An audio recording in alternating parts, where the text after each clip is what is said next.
Media మిత్రులకు అదేవిధంగా ఇక్కడికి వచ్చిన నిరుద్యోగ మిత్రులందరికీ కూడా తెలంగాణ ఉద్యమకారుల జేఏసీ పక్షాన ఉద్యమ అభివందనాలు తెలియజేస్తా ఉన్నాం. నా పేరు కంచర్ల బద్రి, నేను పిహెచ్డి స్టూడెంట్ ఉస్మానియా యూనివర్సిటీ. స్వయంగా ఒక పిహెచ్డి స్కాలర్గా ఏదైతే ప్రభుత్వం జీవో నంబరు 4ను తీసుకొచ్చిందో ఇది జీవో నిరుద్యోగుల నోట్లో నిజమైన డిగ్రీ అభ్యర్థులకు, డిగ్రీ లెక్చరర్ అభ్యర్థులకు మరి అన్యాయం చేసేటువంటి జీవోను వ్యతిరేకిస్తూ ఉన్నాం. నిజానికి ఒక పిహెచ్డి స్కాలర్గా ప్రభుత్వ నిర్ణయాన్ని ఆహ్వానించాల్సిందే, కానీ అది తప్పు. నిరుద్యోగుల నోట్లో మట్టి కొట్టడం మాకు ఇష్టం లేదు.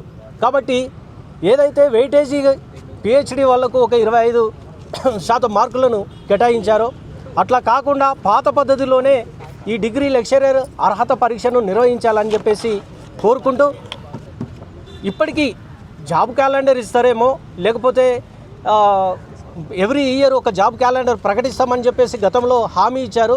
అట్లాంటి పద్ధతిలో ఈ రాష్ట్ర ప్రభుత్వం నడవకుండా కొత్త జీవోలను తీసుకొచ్చి కాలుకేస్తే మెడకు, మెడకేస్తే కాలుకేయడం అనేటువంటిది సరైన పద్ధతి కాదు.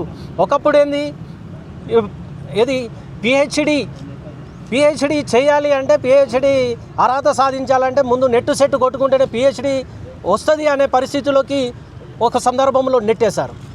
కాబట్టి కింద మీద పడి కష్టాలు నష్టాలు కోర్చి నిరుద్యోగులంతా కూడా నెట్టు సెట్టు మళ్ళా అర్హత సాధించుకొని పిహెచ్డీలు సాధించుకుందాం అనుకుంటే మళ్ళీ ఈ డిగ్రీ పోస్టులు వచ్చేసరికి ఇప్పుడు ఏం చేస్తున్నారు, పిహెచ్డి అర్హత ఉంటేనే లేదా జేఆర్ఎఫ్ ఉంటేనే ఇట్లా ఉద్యోగం వచ్చేటువంటి అవకాశం ఉండే విధంగా ఒక మెరిట్ స్కాలర్స్కు మాత్రమే ఈ అవకాశం దక్కే విధంగా చేయడం అనేది పూర్తిగా ఇది తప్పుడు విధానము.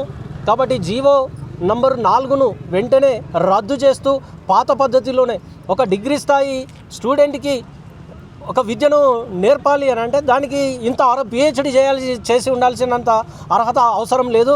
ఖచ్చితంగా పీజీ చేసి ఉంటే సరిపోతుంది. కాబట్టి ఈ పాత పద్ధతిలోనే పీజీ అర్హతతోనే ఇవాళ ఎలాంటి కండిషన్స్ లేకుండా అందరికీ ఈ డిగ్రీ లెక్చరర్గా మరి రాత పరీక్షలను రాసే విధంగా అవకాశం కల్పించాలని చెప్పేసి కోరుకుంటూ ఈ జీవోను రద్దు చేయాలని డిమాండ్ చేస్తూ ఉన్నాం.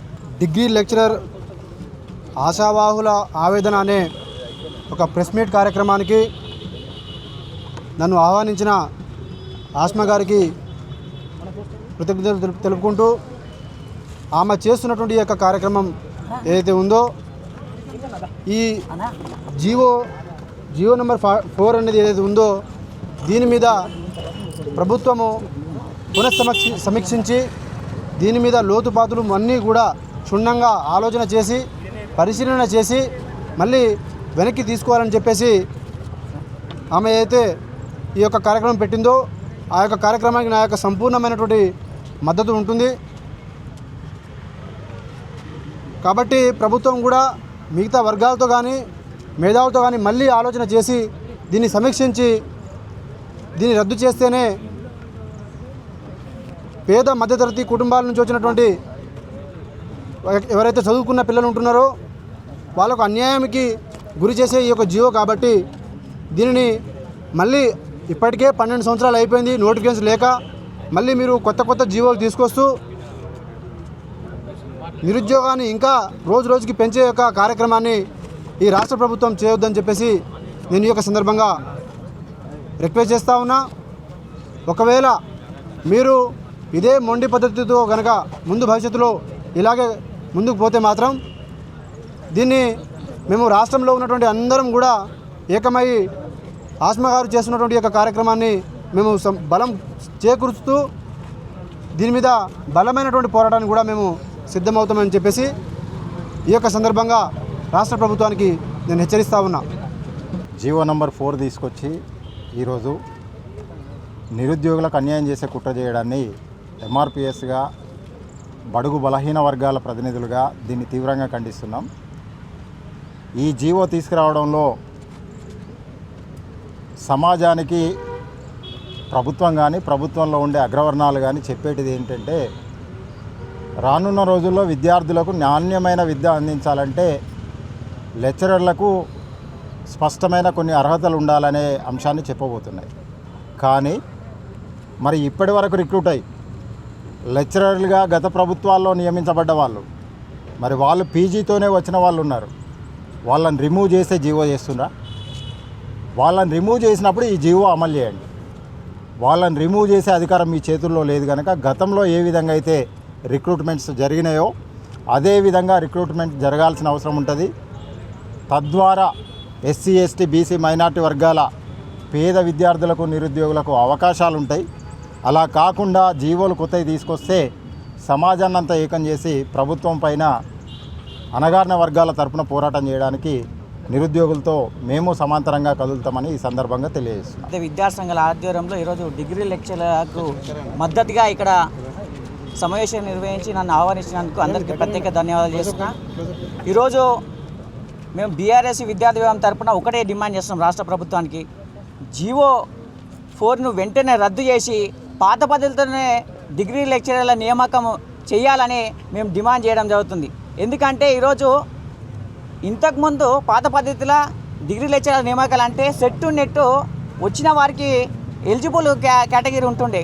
ఎందుకంటే ఈరోజు సెట్ నెట్ అనేది ఈ రాష్ట్ర ప్రభుత్వం ఏమో సెట్ నిర్వహిస్తుంది, కేంద్రం ఏమో నెట్ నిర్వహించి ఈరోజు అత్యున్నతమైన విద్యార్థులు, ప్రతిభ సాధించినటువంటి విద్యార్థులు మాత్రమే ఈరోజు నెట్ సెట్ సాధిస్తారు.